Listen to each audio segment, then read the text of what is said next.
pada malam-malam terakhir Ramadan ini kita melaksanakan i'tikaf. Dan i'tikaf itu adalah perintah Rasul Shallallahu Alaihi Wasallam. Kita diperintahkan untuk i'tikaf itu. Saya yakin di masjid kita adalah i'tikaf ya. I'tikaf itu luar biasa. Luar biasa itu. Ada yang menyatakan i'tikaf itu berasal dari kata-kata akafa. Yang artinya wukuf.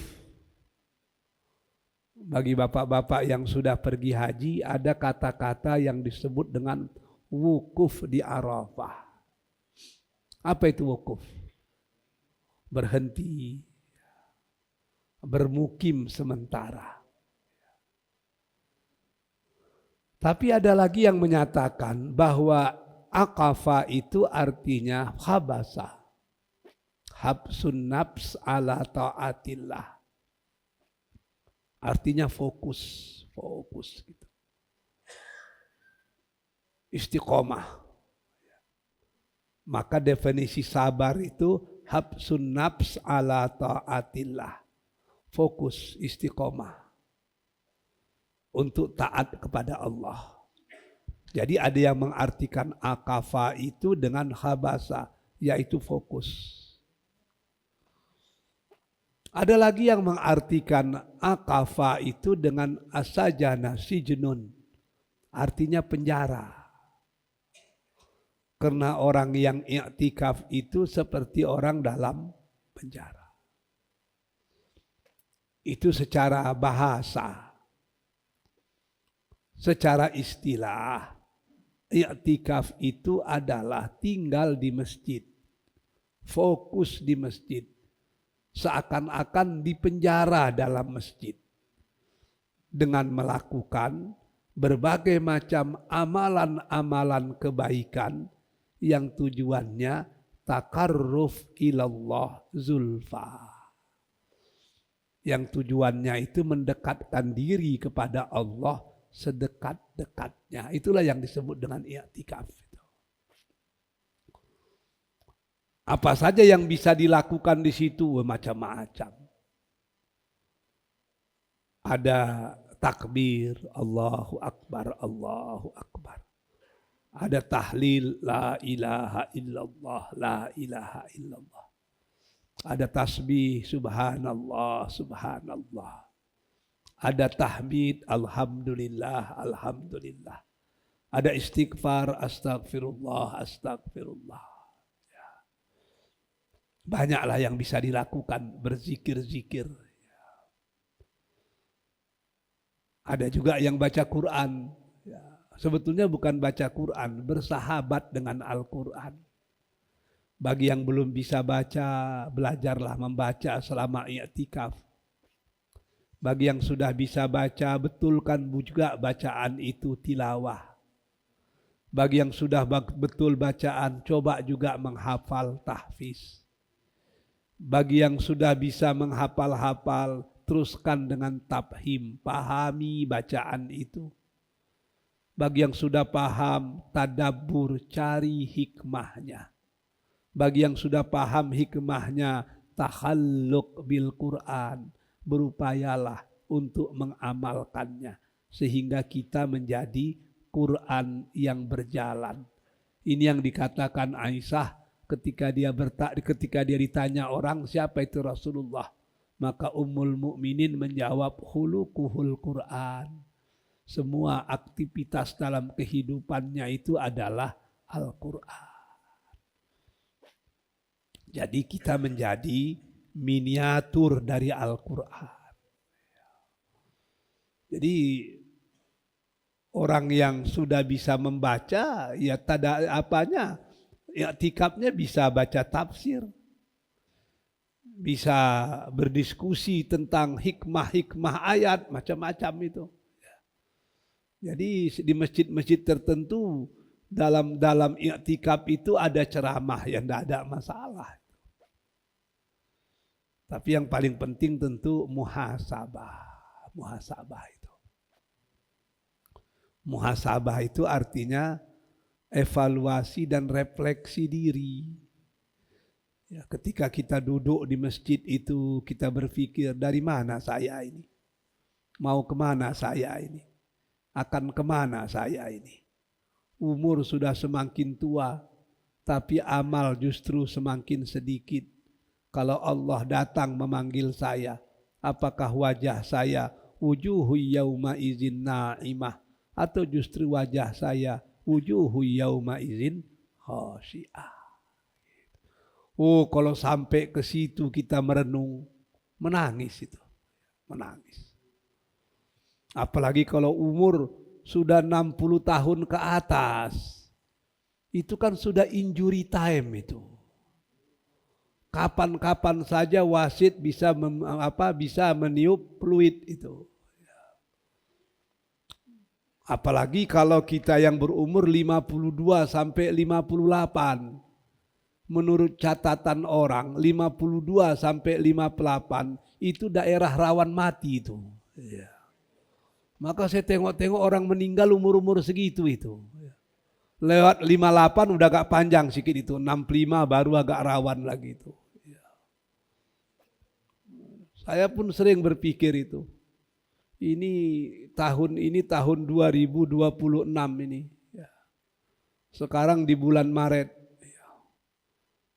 Maka kalau panjang umur saya 26 Maret besok umur saya udah 56 ini. Kalau ikut Imam Syafi'i udah lebih 4 tahun ini. Kalau ikut Imam Al-Ghazali udah lebih setahun.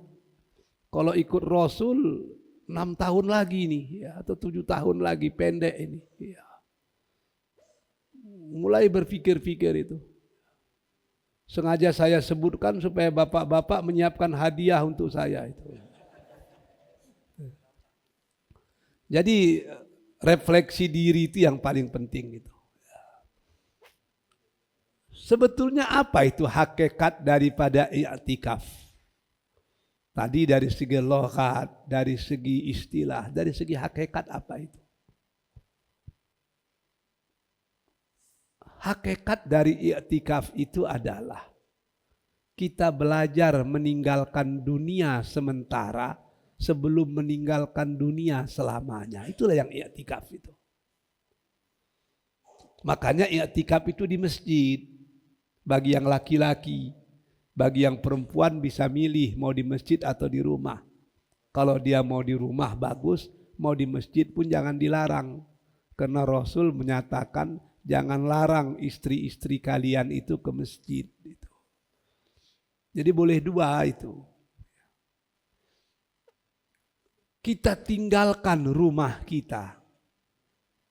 Kita tinggal di rumah Allah untuk sementara. Itu kan simbol itu. Bahwa i'tikaf itu kita tinggalkan milik kita. Kita datang ke rumah Allah yang itu bukan milik kita itu. Orang yang i'tikaf semua atribut-atribut dan harta dunia ditinggalkannya itu. Ada di antara bapak-bapak dan ibu-ibu ketika i'tikaf di Masjid Al-Furqan bawa spring bed. Ada itu. Dibawaannya isi kulkas semua ke masjid. Ada itu. Semua kita tinggalkan di rumah itu. Yang kita bawa apa ke masjid? Cuman badan kita aja. Badan, ya baju yang melekat di badan sajalah. Itu simbol itu. Bahwa ketika berhadapan dengan Allah, semua kita tinggalkan itu. Rumah yang indah kita tinggalkan. Spring bed yang nyaman kita tinggalkan. Makanan-makanan di rumah kita tinggalkan. Dengan badan sebadan itulah kita pergi ke masjid. Kita duduk di situ. Kita bermuhasabah. Kita melakukan refleksi diri.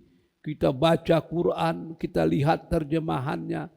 Kita puja Allah dengan takbir, tahlil, tahmid, tasbih dan lain-lain. Lalu kita panjatkan doa kepada Allah. Permohonan dari hamba yang miskin papa kedana kepada Tuhannya yang maha berkuasa. Oh, indah sekali itu. Jadi iktikaf itu belajar.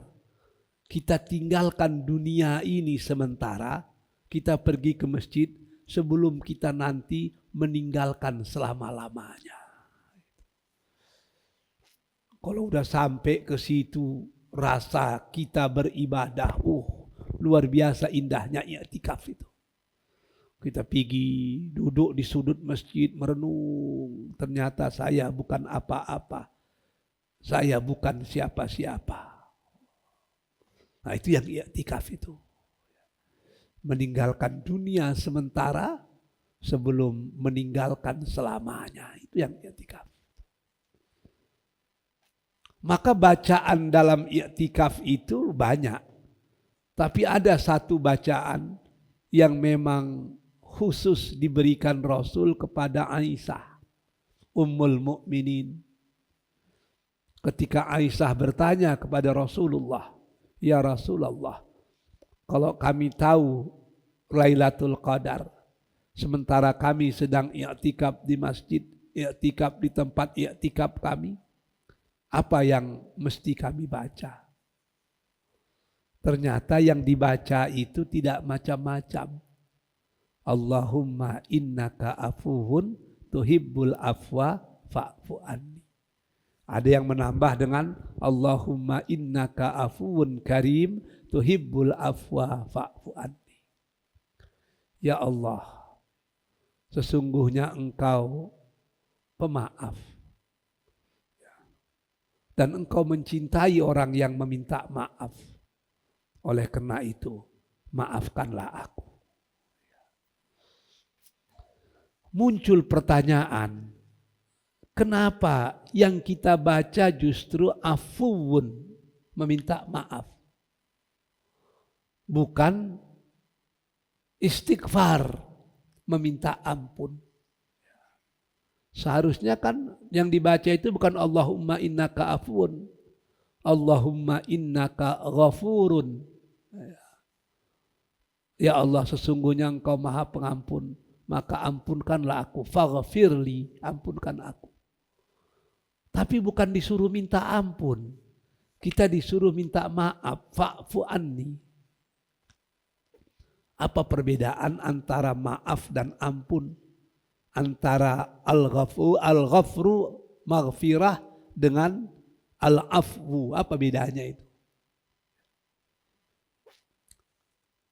Ada ulama yang menyatakan istighfar, kalau kita mendapatkan maghfirah, keampunan dari Allah, kita baca astagfirullah, astagfirullah, kita mendapatkan keampunan.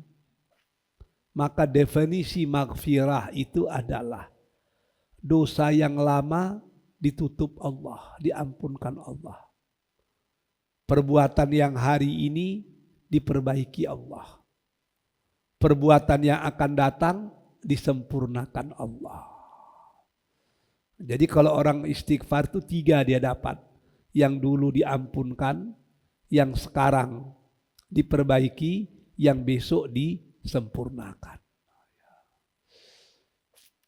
Kan hebat itu, hebat. Maka kita disuruh banyak-banyak beristighfar. Cuman al-afwu itu lebih halus daripada istighfar. Makanya antara istighfar dengan al-afwu itu berdekatan. Fa'fu anna waghfir lana warhamna, kan begitu. Kalau kita mendapatkan maghfirah, dosa kita ditutup Allah, diampunkannya. Tapi catatannya masih ada. Itu namanya maghfirah. Tapi kalau al-afwu lebih halus sedikit. Catatan itu Allah hapuskan. Catatan kejahatan kita Allah hapuskan. Di tempat yang dihapuskan itu Allah tukar dengan catatan yang baik. Allah gantikan catatan kejahatan dengan catatan kebaikan. Itu yang disebut dengan al-afu. Apa contohnya? Siapa di antara bapak-bapak yang dulu pernah beli nomor buntui? Ada enggak? Apa bahasa lainnya? Porkas. Sesudah porkas, SDSB. SDSB itu singkatan dari apa itu? Sumbangan dana sosial berhadiah. Saya tidak menyatakan yang hafal pernah memasang, tidak. Ya. Tapi ada yang menyatakan SDSB itu Saidul datang semua beres. Nah, itu. Ada macam-macam lah kan itu kan. Itu dicatat Allah itu, dicatat Allah itu. Begitu bapak-bapak minta ampun, Allah berikan maghfirah, ditutup Allah itu. Sehingga tidak muncul lagi. Tapi tulisannya masih ada, gitu. Cuman ditutup Allah. Begitu bapak-bapak minta ampun, fa'fu anni, maka gambar atau catatan ketika kita beli nomor buntui ditukar oleh Allah dengan ketika kita bersedekah. Wah, gitu. Jadi video kita beli nomor buntui itu tidak ada lagi. Yang ada video kita ketika kita bersedekah. Karena kita mendapatkan al-af'u. Oh, kita waktu muda-muda dulu, namanya waktu muda. Bapak cik langan lah belangan, bapak cik batih lah bebatih. Tidak ada udang di balik batu, tidak ada nasi di balik karak, halal haram, santuang tarih. Waktu muda. Kita pernahlah pergi ke karaoke, pernahlah pergi ke klub malam, naik klub itu. Umur 40 sadar. Yang saya buat dulu salah itu. Allah memberikan kita keampunan, maghfirah. Maka gambar kita, catatan kita ketika kita pergi ke night club, ke karaoke, ke klub malam, itu ditutup Allah itu. Ditutup Allah. Sehingga tidak nampak lagi. Setelah kita bertaubat, kita rajin ke masjid. Maka kalau kita mendapatkan al-afwu, kemaafan dari Allah itu, gambar kita yang ditutup tadi, yang ketika kita berada di night club, di karaoke itu, dihapus oleh Allah. Lalu digantikannya dengan gambar ketika kita i'tikaf di Masjid Al-Furqan. Sehingga di akhirat nanti kita nggak ketemu lagi gambar itu. Yang kita temukan justru gambar ketika kita i'tikaf. Jadi ternyata rahasia kenapa Rasul menyuruh Aisyah membaca Allahumma innaka afuwun tuhibbul afwa fa'fu anni itu agar kita mendapatkan keampunan yang sempurna. Tidak sekedar diampunkan, tapi dihilangkan. Tidak sekedar dihilangkan, diganti Allah dengan yang lebih baik. Jadi berapa hari yang akan datang ini kita perbanyaklah untuk membaca Allahumma innaka afuwun tadi. Kita berharap dari lubuk hati yang paling dalam, semoga Allah mengampunkan kita, bukan sekedar mengampunkan, memaafkan kita. Sehingga catatan kita besok di akhirat adalah catatan yang bersih-bersih saja. Tidak ada lagi catatan yang kotor. Jadi itu yang disuruh baca ketika kita i'tikaf itu. Berapa lama kita dalam masjid baru kita disebut dengan beriktikaf? Berapa lama itu? Oh, macam-macam pendapat ulama. Ulama yang paling rigid menyatakan 10 hari. Kalau enggak 10 hari, enggak i'tikaf itu. Karena Rasul i'tikafnya 10 hari.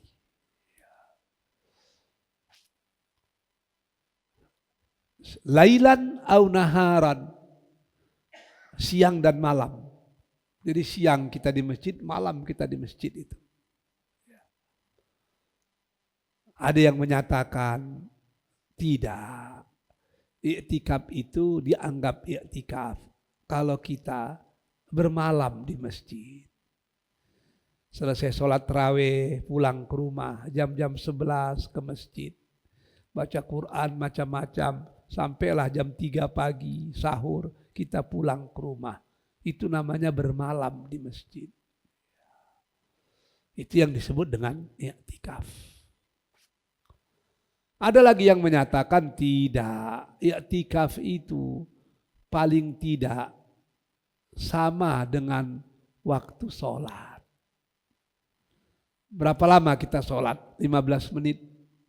Jadi 15 menit di masjid dengan niat i'tikaf itu sudah disebut juga dengan i'tikaf. Ada lagi pendapat yang lain, ada pendapat yang lebih liberal menyatakan 1 menit pun di masjid dengan niat i'tikaf maka itu disebut dengan i'tikaf. Ada yang berprinsip seperti itu. Maka sebenarnya andai kata kita jeli, semua perbuatan kita itu sudah masuk kategori i'tikaf. Sudah buka puasa, sembahyang maghrib, pulang ke rumah makan, sampai di rumah selesai urusan kita pergi lagi ke masjid mau sholat tarawih. Begitu masuk masjid sholat tarawih diniatkan untuk i'tikaf. Masuk sembahyang sembahyang tahiyatul masjid, terdengar azan Isya, sembahyang rawatib, sembahyang Isya, habis Isya sholat lagi, habis itu mendengarkan majelis ilmu, habis mendengarkan majelis ilmu sholat tarawih. Habis sholat tarawih pulang ke rumah. Maka dari kita masuk menunggu waktu Isya sampailah kita selesai tarawih diselingi dengan majelis ilmu, maka itu sudah disebut dengan i'tikaf. Tapi diniatkan betul i'tikaf. Pulang ke rumah sahur, selesai sahur jam 4.30 masuk balik ke masjid. Sebelum masuk niatkan i'tikaf. Masuk masjid, sholat tahiyatul masjid, sholat fajar, macam-macam lah, sholat subuh. Habis sholat subuh mendengarkan pengajian. Habis pengajian sholat syuruk. Habis syuruk atau duha baru kita pulang ke rumah. Itu juga dihitung dengan i'tikaf. Jadi kalau bapak-bapak tadi masuk masjid dengan niat i'tikaf, i'tikaf itu. Baik niat yang dizaharkan maupun niat yang ada di batin itu i'tikaf semua itu. Jadi sebetulnya i'tikaf itu tidak rumit. Tapi kalau mau 10 malam yang terakhir betul-betul bermukim di masjid, tentu itulah i'tikaf yang paling sempurna. Jadi macam-macam pendapat ulama tentang berapa lama kita di masjid baru layak disebut dengan i'tikaf. Tapi selama di masjid ya betul-betul baca Quran, macam-macam lah. Saya tengok ada juga orang di masjid, lama di masjid tapi main game. Wah, itu yang sakit kepala kita itu. Apalagi masjid-masjid tertentu udah free wifi, wifi-nya gratis itu kan. Wah, dimanfaatkan macam-macam. Bukan tak boleh, tapi kegunaannya sesungguhnya bukan untuk itu. Masjid bikin wifi gratis agar kita bisa menggunakan wifi itu untuk berbagai macam kegiatan yang mendekatkan kita kepada Allah Azza wa Jalla. Jadi di hari-hari yang tersisa ini i'tikaflah.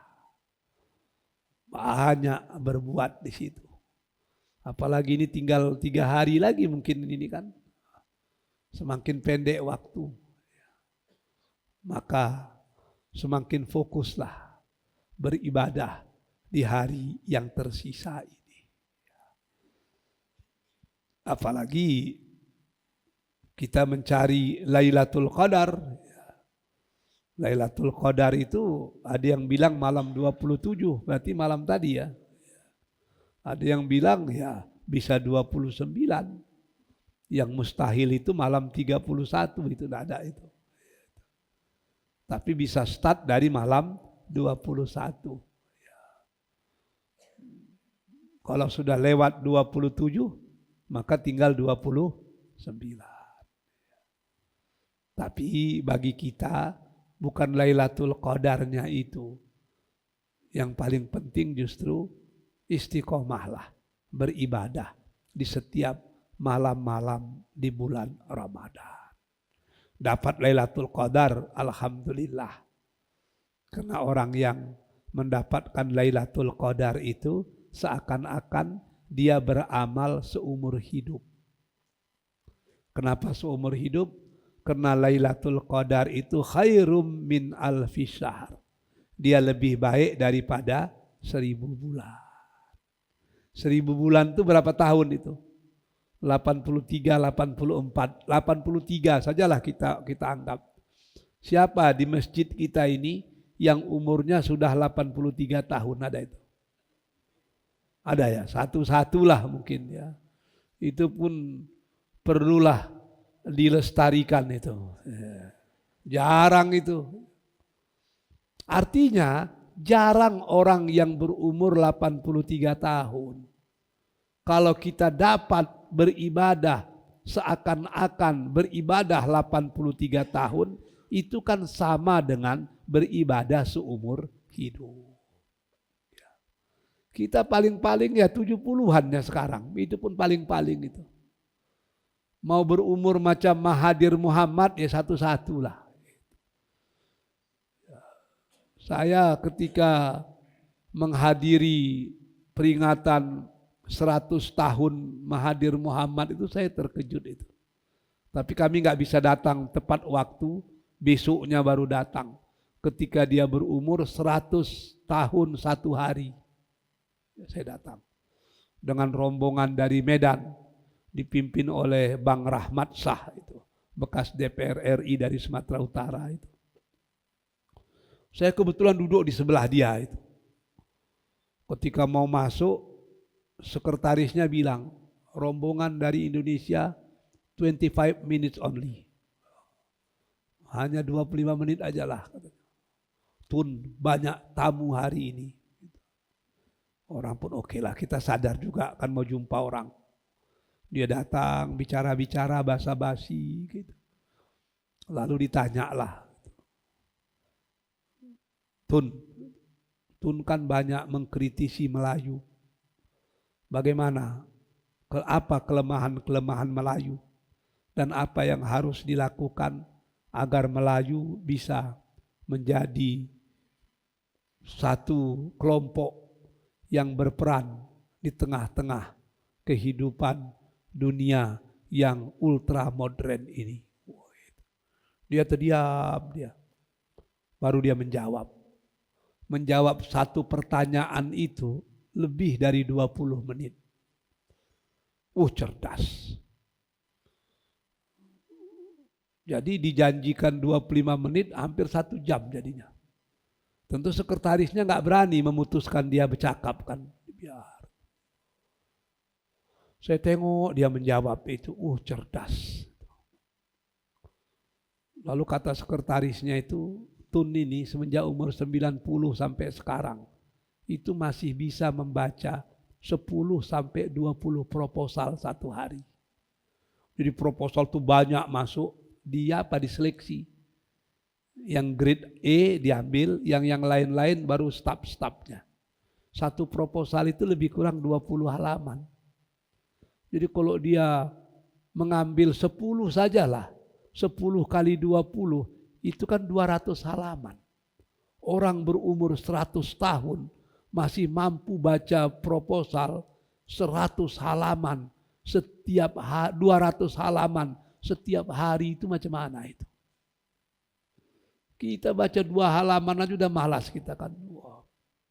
Ternyata dia punya prinsip, otak itu seperti otot. Otot kalau tidak digunakan dia mengecil dan melemah. Begitu juga lah otak. Kalau tidak digunakan, otak itu pun akan mengecil dan melemah. Maka kalau otak kita mau tetap bekerja harus tetap digunakan. Dan menurut penelitian, salah satu yang membuat otak itu tetap bekerja dengan baik adalah membaca dan menghafal Al-Quran. Membaca dan menghafal. Tidak mungkin Ustadz, umur udah 60, udah 70, ngapain lagi menghafal? Bukan ngapain lagi menghafal. Menghafal Quran itu manfaatnya bukan untuk Allah. Manfaatnya untuk kita itu. Orang yang tetap membaca Al-Quran, insya Allah dia akan terhindar dari kepikunan. Karena begitu kita membaca, begitu kita menghafal, yang kita baca dan kita hafal itu merangsang sel-sel saraf di otak sehingga menghambat penuaan dini. Bacalah Quran itu. Jadi bapak-bapak dan ibu-ibu yang dicintai Allah, di malam-malam yang tersisa ini, di hari-hari yang tersisa ini, perbanyaklah beribadah. Wabil khusus, perbanyaklah doa. Wabil khusus lagi, gunakanlah doa.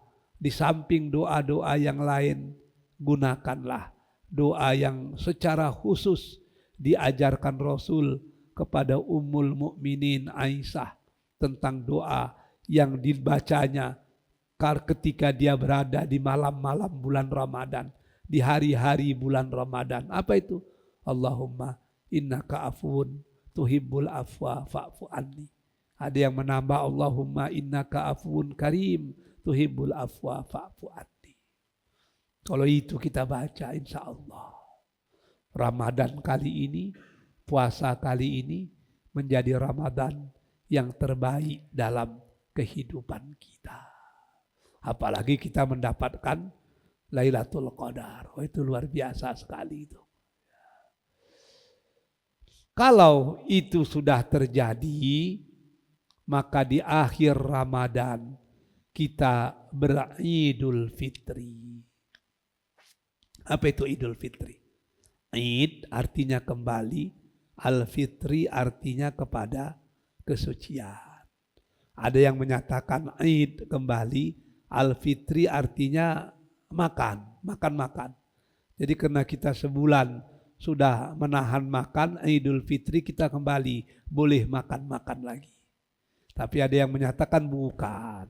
Kita bisa menyatakan Al-Fitri itu kepada nuansa yang lebih luas, yaitu kembalilah kepada kesucian manusia. Apa itu kesucian manusia? Manusia yang bebas dari dosa sebagaimana anak bayi yang baru lahir dari rahim ibunya. Membuktikan kita Idul Fitri itu adalah Syawal. Maka Idul Fitri itu di bulan Syawal. Membuktikan kita kembali kepada fitrah, kembali kepada kesucian, Syawal. Apa itu Syawal? Meningkat. Menandakan kita berhasil di bulan Ramadan, kita mendapatkan Idul Fitri adalah Syawal, meningkat. Kalau amal ibadah kita sebelum Ramadan dengan sesudah Ramadan itu juga berarti kita belum Syawal. Maka kita belum beridul fitri, kita baru sekedar berhari raya. Hari raya perayaan zahir, Idul Fitri perayaan batin. Jadi nampak itu. Kalau selepas Ramadan muncul kesadaran, ibadah semakin baik, sholat semakin bagus, jiwa pemurah semakin tinggi, bergaul dengan masyarakat semakin indah, sehingga Kita menjadi problem solver, bukan problem maker. Kita memberikan kesejukan di tengah-tengah masyarakat. Kedermawanan kepada sesama semakin meningkat. Itu Syawal, ada peningkatan. Begitu ada peningkatan, barulah itu bukti bahwa kita beridul fitri. Dan itu juga bukti bahwa puasa kita berhasil. Kam min shaim laisa lahu min syiyamihi illal ju' wal atas. Ada beberapa redaksi hadis ini, tapi intinya sama. Terlalu banyak orang yang berpuasa tidak mendapatkan apapun dari puasanya itu illal ju' wal atas, terkecuali hanya lapar dan haus. Terlalu banyak orang yang melakukan qiyamul Ramadan tidak mendapatkan apapun terkecuali hanya sekedar lelah dan ngantuk saja.